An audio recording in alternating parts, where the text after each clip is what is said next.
është një hartë e cila është prapa meje ku Kosova shfaqet pra si pjesë e Serbisë. Po lajmërohemi nga një qendër tjetër e votimit në komunën e Graçanicës, konkretisht në Llapnasell, në shkollën Miladin Mitić, dhe përveç numrit të qytetarëve serb të cilët po vinë në një masë të konsiderueshme themi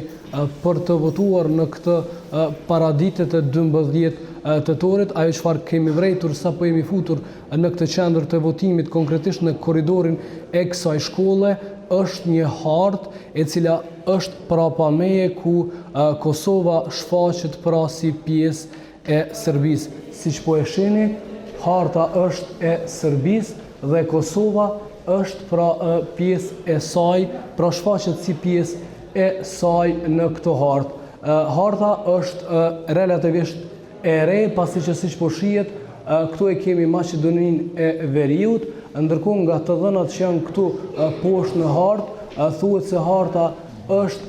përpiluar apo është bërë në vitin 2020. Pra në këtë qendër të votimit ku kanë të drejtë edhe qytetarët serb, por edhe qytetarë shqiptar për të votuar, e kemi një hartë e cila Kosovën e shfaq si pjesë të Serbisë.